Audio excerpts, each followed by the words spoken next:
Hello everyone, आज economic के another video के साथ मैं आपके साथ हूँ। Chapter number 4 public revenue. Public revenue पहले देखेंगे सोर्स क्या है। Source of public revenue, source क्या होता है? टैक्स रिवेन्यू होता है और नॉन टैक्स रिवेन्यू होता है। पहला डायरेक्ट टैक्स। डायरेक्ट टैक्स में क्या क्या आता है? Income tax, wealth tax, corporate tax, property tax. और उसके बाद इनडायरेक्ट टैक्स में क्या आता है? Customer duty, excise duty, service duty, VAT, GST, sale tax, ये सब क्या आता है? बाकी सारे। उसके बाद क्या? Defect facility, borrowing, miscellaneous expenses, administration revenue, fees, ये सारे जो है ये क्या है? Non tax revenue. और ये जो है वो टैक्स रिवेन्यू। उसके बाद चलते हैं ऑब्जेक्टिव ऑफ टैक्सेशन। टैक्सेशन होता क्यों है? ऑब्जेक्टिव क्या है उसका? Tax is a major source of revenue of the government. Government का मेजर सोर्स है रिवेन्यू का। The main objective of taxation to raise the revenue to meet the expenditure below the main objective of taxation. Taxation का main objective क्या है? Revenue generate करना ताकि expenditure कर सके। ठीक है। A compulsory contribution from the person of the government is drafted to expense incur in the common interest all the without refreshing the special benefit of contrast। अब देखो ऑब्जेक्टिव क्या है टैक्सेशन के, वो देखते हैं। बहुत ज़्यादा डीप में नहीं जा रही हूँ, डायरेक्ट पढ़ाने की कोशिश। पहला ऑब्जेक्टिव है to raise revenue to meet expenditure. पहले जो क्लासिकल लोग थे उनका मानना थी कि गवर्नमेंट का बस एक ही काम है, गवर्नमेंट के बस कुछ लिमिटेड वर्क है जो कि है रूल रेगुलेशन बनाए रखना, लॉ एंड ऑर्डर पे काम करना, उसके बाद कुछ फैसिलिटीज़ अवेलेबल कराना, बस। बाकी कुछ भी काम में गवर्नमेंट का इंटरफेरेंस नहीं होना चाहिए। बट जो मॉडर्न इकोनॉमिस्ट थे उनका क्या था? रिवेन्यू रेस होना चाहिए ताकि हमारे जो एक्सपेंडिचर है, मतलब जो गवर्नमेंट से एक्सपेंडिचर होते हैं, वो सारे कवर अप हो सके। Reduce in equality of income. Income में इक्वालिटी कैसे है? जैसे कि कुछ लोग हैं जो कि बहुत अच्छे पोस्ट पे हैं तो उनको बहुत ज़्यादा इनकम होता है, इनकम मिलता है, जनरेट होता है उनका। और कुछ लोग हैं जो कि थोड़े छोटे वर्क करते हैं जिनकी वजह से उनको इनकम इतने ज़्यादा जनरेट नहीं होता है। तो गवर्नमेंट का क्या है? गवर्नमेंट की थियरी क्या है कि दोनों में बैलेंस बनाए। क्लासिकल लोग बोलते थे ऐसा कुछ नहीं है, जो जितना कमाएगा वो उतना खाएगा। इधर पे क्या है? गवर्नमेंट बोलती है कि जो बेनिफिट है वो दोनों को मिलना चाहिए। इसलिए जो अपने इधर पे प्रोग्रेसिव टैक्सेशन होता है। प्रोग्रेसिव टैक्सेशन मतलब जो जितना ज़्यादा कमाएगा वो उतना ज़्यादा टैक्स पे करेगा। तो उसकी वजह से इनकम इनइक्वालिटी कम होती है। मतलब हेल्थ फैसिलिटी, स्टडी पढ़ने की फैसिलिटी, एम्प्लॉयमेंट्स बहुत ज़्यादा सब में प्रोवाइड होती है, सबको मिलती है। सरकारी बोलते हैं ना कि सरकारी स्कूल है, सरकारी ये सुविधा है, बस इसलिए गवर्नमेंट काम करती है। Eliminate the absolute poverty. Almost all country have a same of their population living below poverty line. सारे कंट्री में ऐसा होता है कि बहुत सारे पॉपुलेशन होती है जो कि बिलो लाइन से भी नीचे होती है, बिलो लाइन के नीचे होती है। एक लाइन बनाया, इमेजिनरी लाइन है जिनका इनकम स्टेटस बहुत ज़्यादा लो है। इंडिया में 22% पॉपुलेशन ऐसी है जो पॉवर्टी लाइन के नीचे है। सो इनको पॉवर्टी लाइन से निकालने के लिए टैक्सेशन ज़रूरी हो जाता है। टैक्सेशन करेंगे तो प्रॉपर पैसे मिलेंगे, पैसे रहेंगे अपने पास तो उनके ऊपर खर्च करेंगे, सबके बाद फिर उनका भी नंबर आएगा। Economic development and full employment. Economic development कब होगा? जब सिचुएशन अच्छा होगा, टूरिज़्म अच्छा होगा और बाकी सारी हेल्थ फैसिलिटीज़, रोड, लाइट्स, ये सब प्रॉपर अवेलेबल होगी। और फुल एम्प्लॉयमेंट तभी होगा जब हम लोग नया नया प्लान रेस करेंगे। जब सड़क बनाएंगे तो कुछ वर्कर्स को एम्प्लॉयमेंट मिलेगा, जो ठेकेदार होता है उनको एम्प्लॉयमेंट मिलेगा। गिट्टी, सीमेंट, कितना इनडायरेक्टली बहुत लोगों को एम्प्लॉयमेंट मिलता है एक प्रोजेक्ट से। सो इसलिए इकोनॉमिक डेवलपमेंट अगर स्टार्ट रहेगा तो इकोनॉमिक फुल ऑटोमेटिक होता जाएगा। प्रमोटिंग सेविंग एंड इंटरेस्ट, अभी जब टैक्सेशन अच्छा चार्ज करेंगे तो इन्वेस्टमेंट में भी बढ़ोतरी आएगी, इन्वेस्टमेंट भी बढ़ेगा। वो कैसे? The objective of development and full employment involve the huge investment which the depend on the saving. जो इन्वेस्टमेंट है वो फुल्ली सेविंग पे डिपेंड होता है, क्योंकि जब अपने खाने के बाद अपने पास पैसे बचेंगे then we are think about investment ना। अब मेरे पास पैसे ही नहीं बचेंगे खाने के बाद तो मैं क्या घंटा इन्वेस्टमेंट करूँगी? तो वही प्रमोट करेंगे, जब ऐसा प्रमोशन करेंगे तो हम लोग जाके कहीं इन्वेस्ट करेंगे तो वो इकोनॉमिक ग्रोथ में हेल्प होगा, इकोनॉमिक डेवलपमेंट बूस्ट होगी। उसके बाद क्या है? Price stability. प्राइस स्टेबिलिटी मतलब प्राइस में ज़्यादा फ्लक्चुएशन ना हो। जैसे किसी भी चीज़ का प्राइस है वो बहुत ज़्यादा रैपिडली गिरे ना या रैपिडली उछले ना। कभी कभी होता है, देखो जैसे लहसुन का प्राइस था फ्यूचर में बहुत हाई था, बट फिर प्रोडक्शन इंक्रीज़ किया तो फिर अभी नॉर्मल प्राइस हो गया। Control of imbalance to payment, इसमें क्या है? टैक्स पॉलिसी में भी adequate to promote export by expending the tax concession as to initiative. Import could be reduced by to imposing high impact import duty, मतलब जो duty पे करना पड़ता है ना बहुत ज़्यादा, जैसे इम्पोर्ट ड्यूटी अगर कम करेंगे तो फिर ज़्यादा चीज़ें वहाँ पे इम्पोर्ट होगी, ज़्यादा चीज़ें बाहर जाएंगी तो उससे फॉरेन मनी ज़्यादा आएगा, फॉरेन एक्सचेंज ज़्यादा आएगा तो उससे प्रॉफिट भी बढ़ेगा। ठीक है, अब नेक्स्ट जाते हैं canon of taxation. Canon of taxation, what do you mean by canon of taxation? Canon का मीन्स होता है प्रिंसिपल। चलते हैं आगे। Taxation is not only the important source of revenue but also serves as the achieve the various objective. Taxation बस source नहीं है revenue generate करने का, बट एक अच्छा सोर्स है to achieving the various objective. And imposition of the tax involve the sacrifice from the taxpayer public which the policy of the view of taxpayer tax is a burden on them। जो tax payer करते हैं वो एक sacrifice हो गया, जिनके ऊपर tax जिनको पे करना पड़ता है वो एक बर्डन सा फील होता है, वो एक बर्डन है कंज्यूमर पे नॉर्मली।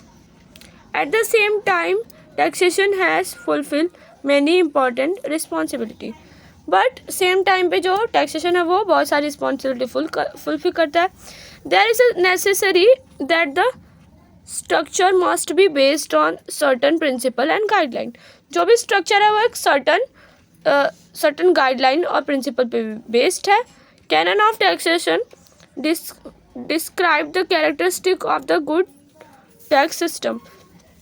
एक गुड टैक्स सिस्टम है जिस जब अगर बराबर टैक्सेस लेंगे, बहुत ज़्यादा हाई चार्जेस नहीं होगा, देन वो अच्छा ही होगा अपने सिस्टम को इम्प्रूव करने के लिए।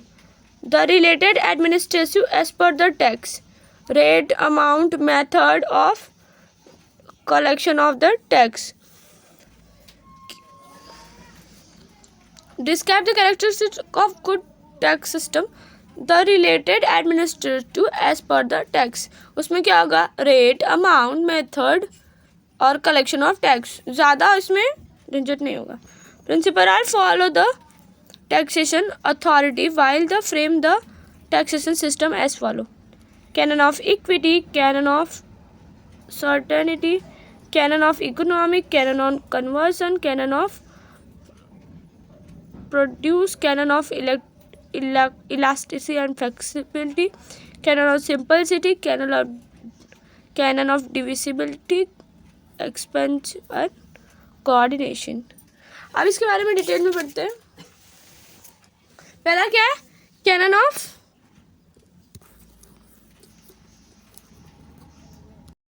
पहला है canon of equity. According to the Adam Smith, the subject of the every state huge of contributed toward to support the government and necessary possible, जितना हो सकता है, जितना पॉसिबल है उतना गवर्नमेंट को सपोर्ट करो. This impactly those the rich should be pay the large population their income at the tax are poor should be bear the lesser than burden of taxation. इसका मतलब क्या है कि जो पुअर है वो थोड़ा लेस बर्डन वेयर करे, लेस बर्डन हो उनके ऊपर टैक्सेशन का, और जो रिच है उनके ऊपर थोड़ा ज़्यादा बर्डन हो, जिससे इक्वालिटी है. Canon of certainty, certain of incidence, certain of liability, certainty of revenue. Liability मतलब टैक्स अमाउंट, वो हमारे लिए लायबिलिटी हो गया ना. A tax to be certain and not arbitrary. Certain है टैक्स, arbitrary नहीं है. In the board of session it implies the time of payment and manner to payment and amount of taxation is paid should be a certain and clear to avoid the hardship of taxpayer as well as government to impose their collection in the tax. Tax के collection में भी अलग impression आता है, अलग हो जाता है, सिंपलिसिटी डेवलप होता है. कैनन ऑफ सर्टेनिटी से बहुत ज़्यादा सर्टन होता है कि ज़्यादा टैक्स पे करना पड़ेगा. Canon of economic, it implies the cost of the construction administration of tax should be as the minimum as possible, otherwise the tax should be provide to be a unnecessary burden upon the people. The complex tax structure and the administration should be result of lack of economics.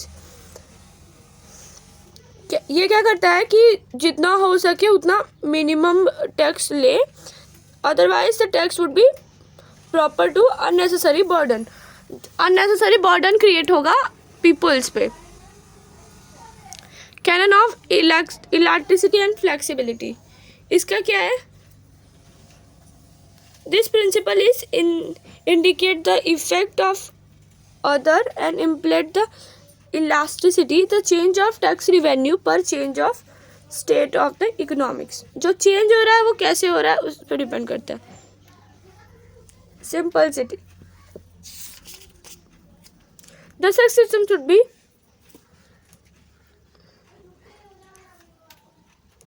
Tax का वो है वो simple होना चाहिए. Tax payment करने में बहुत ज़्यादा दिक्कत नहीं आनी चाहिए. Diversity, the tax revenue should be come from the diversification source because depending the single or few taxation can be lead to uncertainty. एक ही तरह के टैक्स से अनसर्टनटी आएगा, इसलिए क्या होना चाहिए? डाइवर्सिटी होना चाहिए. एक्सपेंडेंसी, the taxation system should be based on the economic, political, social consideration so that the taxpayer should have no debit about the disability. उसको ज़्यादा डिफ़िकल्ट नहीं होना चाहिए टैक्स पे करने के लिए. जितना पे कर रहा है प्रॉपर पेमेंट हो, और ज़्यादा टैक्स सिस्टम की वजह से इकोनॉमिक, पॉलिटिक और सोशल कंसिडरेशन होना चाहिए. कैनन ऑफ कोऑर्डिनेशन होना चाहिए between the tax imposed and tax authorities. वो सबके बीच में क्या होना चाहिए? कोऑर्डिनेशन होना चाहिए. जब कोऑर्डिनेशन होगा देन दे पे टैक्स प्रॉपरली. प्रोडक्टिविटी, जो टैक्स हम पे कर रहे हैं वो हमारे यूज़ में आना चाहिए. और इसका क्या है? Every tax either to be leave their time and to manage their most likely conversion to pay. Proper payment होना चाहिए, टाइम पे पेमेंट होना चाहिए, देन हम उसका प्रोडक्टिव यूज़ कर सकते हैं.